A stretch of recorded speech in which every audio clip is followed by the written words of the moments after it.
What is up, guys? Welcome back to the vlog. Thank you so much for tuning in. Today we're going to head over to my bike whisperer, Peter at Motorcycle Logic. He's based in Seaford, and we're going to have a look at the KZ440. So hopefully Peter's going to be cool with us taking the camera out in the workshop. We'll see how we go.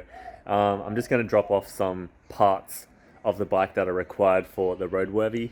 And then after that, we're going to head to a place called Moto Heaven, which is exactly what it sounds like. That's where I bought my first helmet, actually.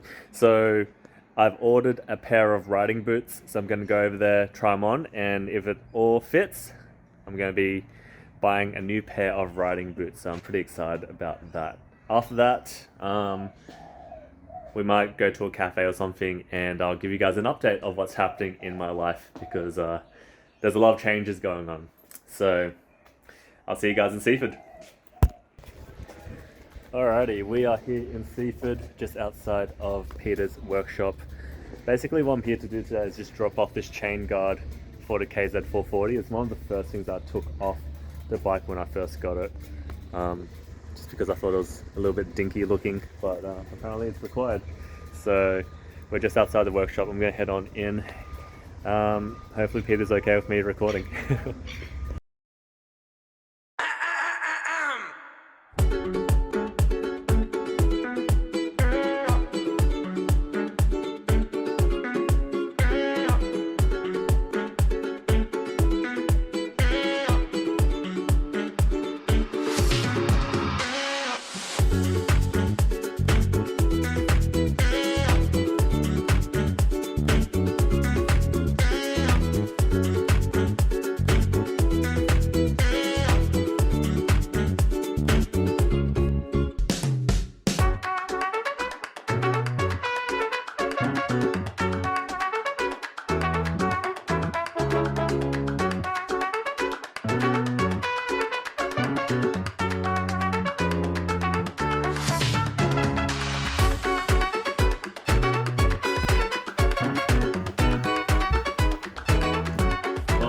I feel like I just accomplished nothing today.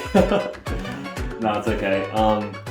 Yeah, Peter wouldn't let me record in the workshop because, being the perfectionist that he is, he was saying how that he doesn't let people film in his workshop unless the space is like completely spotless and all the shelving is like put together nicely and all the bikes are like in their best presentation. He's very pedantic. He's very much so a perfectionist, which is I think a good thing and a big reason why I like working with him. To be honest, when the first time I met him, he was so sassy. He's very much so of the opinion that only experts should build motorcycles and tinker with motorcycles. So he's not a fan of people like myself and probably people like yourself who are backyard bikers, he likes to call them. But you know what, like the man is definitely talented. He's a bit of a pain in the ass, to be honest, but I feel like we're sort of getting along. We're starting to like joke at each other and sort of having our little moments of I called him an old fart, and he seemed to like that. So I think things are progressing. You know, it's interesting actually. He was like asking me, what do you do for work? Like, shouldn't you be working, that sort of thing. So I was telling him my sort of story, and I was telling him my dream of creating a spot like the bike shed. And he was saying how he actually really wishes that there was a space like that in Melbourne, and he was also wondering why, or he was waiting to find someone to come up with that spot, because he also had an idea of turning the whole sort of area where he is, because he's got his little workshop, and then next to it there's a spray painter and then also an upholsterer. In his mind, he was hoping to sort of assemble all of those guys in one spot and have like a cafe restaurant type thing as well. So it was interesting. It was kind of cool. I think after telling him my concept and my dream, I got a little bit of a little bit of respect from him. And yeah, it's kind of funny. It's interesting how like whenever I tell people this, it's I'm a bit sheepish about it. I'm a little bit shy about it, and I guess I'm still a bit unsure myself. But each time I voice my opinions, and like each time I say what I want to do, I get a lot of positive reinforcement, and it just makes me feel like that it's a good idea.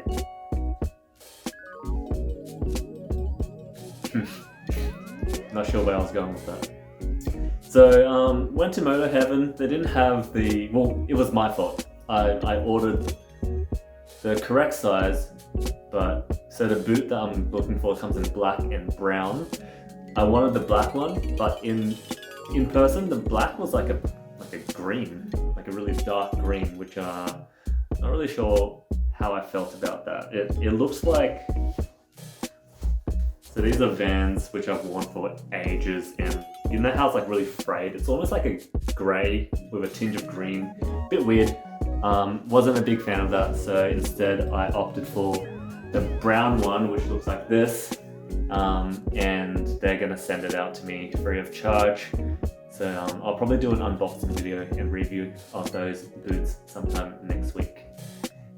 So yeah, I mean, I didn't get anything on camera, but that's besides the point. I'm really excited about my bike. I'm really excited about the KZ. We're doing some pretty cool things to it. The reason why it's at Peter's workshop is that we're trying to get it onto a club rego, so it's going to have a little red plate on it. And in order to do that, we're replacing all of the seals which are leaking. So fork seals, tachometer, gasket and seal. What else is he doing? He's going to retune the carbs. He's doing a bunch of things to it. And as we're just sort of like looking at my bike and just sort of talking, we're going to do a bit more stuff to it, which obviously is going to end up costing a bit more. But I think I'm like, if he's got it, he might as well do it, right? So today, which I didn't get to show you, but we've got a new headlight. We've got a new tail light. He's got a new rear fender, like one piece, which is going to look really cool. And one piece fender. We're going to try and remove all the guts of the bike so that it's got a nice triangle taken out of it. I think I talked about that in a previous video. So that means downsizing the battery. The battery currently is this big, and he's got a little battery which is this big, making an electronics tray. We're also going to clean up the front end. So right now there's like a speedometer and a tachometer and like a series of lights and ignition. Peter says that it's going to look better if we get rid of the tachometer because we don't need that, get rid of all the lights because we don't need that, and it's just going to have a single speedo in the middle. And then he's also saying we're going to get rid of the key completely, and instead I'm going to have like a push to start, almost like a little garage remote to turn the bike on. I'm not sure how I feel about that. I think for some reason I feel like having keys is a part of the whole sort of experience. But in saying that, I do see the advantage of just having a remote and just pressing a single button for it to start up. I think that's kind of cool. So let me think about that. What else? What else are we doing? There's talks of cutting the frame and welding a hoop and then doing a custom seat pan, budget style, so like not going too crazy, but I feel like if we're gonna do as I said before in a previous video, if we're changing the rear fender, we have to sort of change the wiring, and it's all part and parcel, right? So that's the direction that we're going. I feel pretty good about it, and I feel confident that because Peter's doing it, so yeah, it feels pretty good. So now what, right? So I have told everyone at work that I'm leaving. Next week is my last week, so soon I'm going to be unemployed. And in my last video, I was talking about like my different options, right? Including the cafe business and the coffee cart thing. The more that I think about it, I think coffee cart is a good way to go because I've been doing a bit of research. And by research, I mean listening to a lot of podcasts. And I think having a cafe isn't like a lucrative business. You don't open up a cafe to get loaded, right? You do it because it's your passion. But in the coffee industry, having a coffee cart can be a lucrative business, or it can be a well-paying side hustle, if you will. And the reason why you do that is because you have your, like, let's say it doesn't take much to make a cup of coffee, right? Like once you buy everything in bulk, a cup of coffee ends up costing $1 to $2, and then you sell it for $5, $5.50. You make $3 on top. Even on a good day, if you're smashing out 200 coffees, that's what 600? Yes. Yeah, 600. So even on a busy day, if you smash out 200 coffees, you're making $600. It's not that much. But if you have a coffee cart, you have the flexibility to go to different venues, different events, and then on top of that, you can go be a coffee cart for like weddings and corporate events. And let's say you're there for 2 hours, and then you charge them $1,000. Just saying. It's much more worthwhile for you to charge per hour for these events, as opposed to selling products. Because, I mean, like 200 coffees in 2 hours, that's impossible for me. So that's sort of where my head is. In saying that, a big upfront cost of owning a coffee is, a big upfront cost of opening up a cafe is rent. So, and as you know, I have this opportunity where I can open up this space without rent. So it's sort of like, I might as well do it. And while I've got all the equipment and stuff, I can build my coffee cart. So it sort of goes hand in hand. So yeah, not really sure where I'm going with this thought, but I've just been giving it a lot of thought. But I guess like what I'm doing, where I'm at now is just sort of in between jobs, right? Like I feel that it'll be irresponsible of me to get into this without first learning a bit more about coffee and a bit more about the hospitality industry. So my next few steps is to apply for a job, like just making coffees at a cafe, at a restaurant, even if it's like at Gloria Jean's or Donut King. How cool would it be to work at Donut King and get like free donuts every day? That'd be sick. So my next few steps is to get a job. Step 1, get a job, because man needs to make money. Step 2, while I'm doing that and developing my sort of coffee cart business idea, is to get my chili oil up and running. So those are the 2 things that I am focusing on.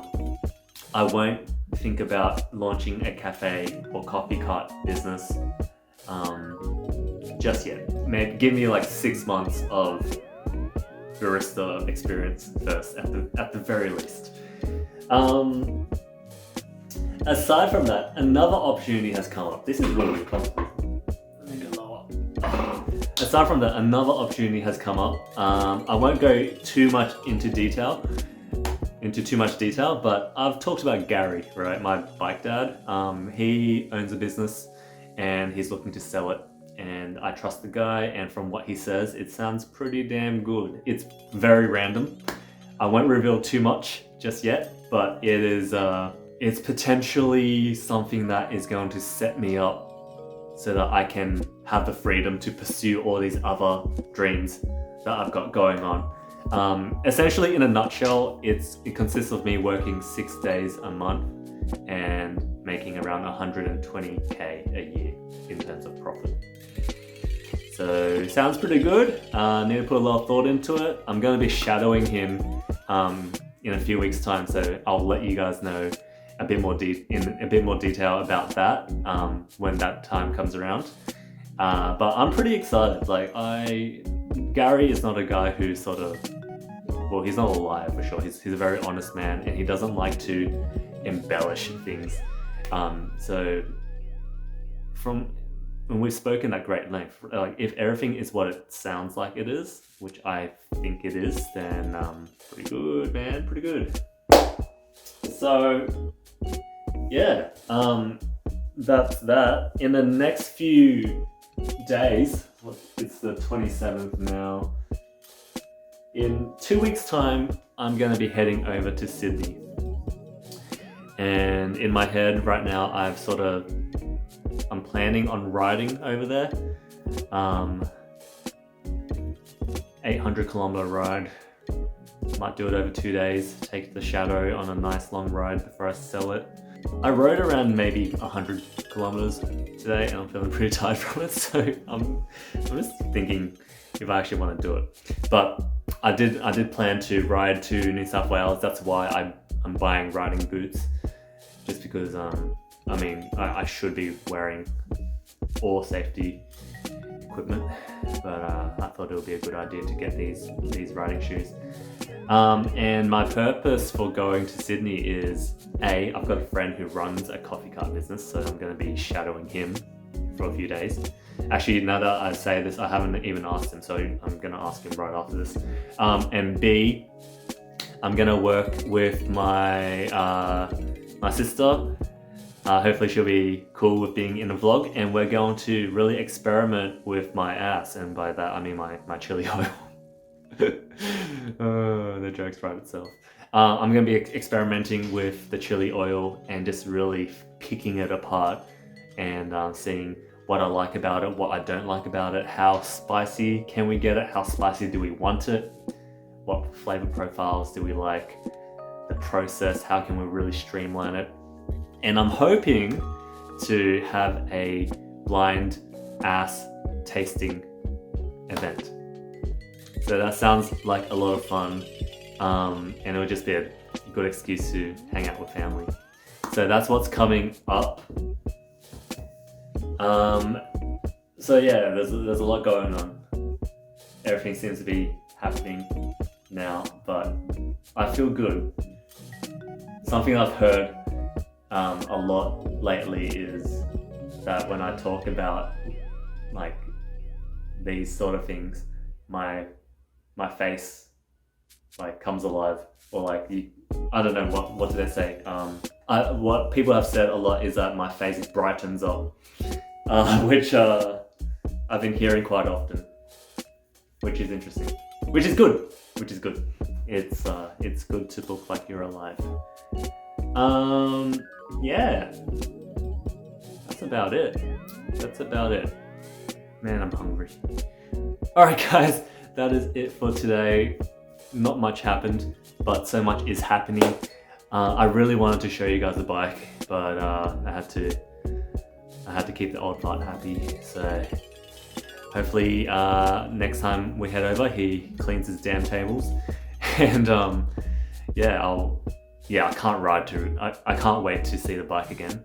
I'm very happy with the tail light that we got and the headlight, and I just think it's gonna look sick once everything's just nice and cleaned up.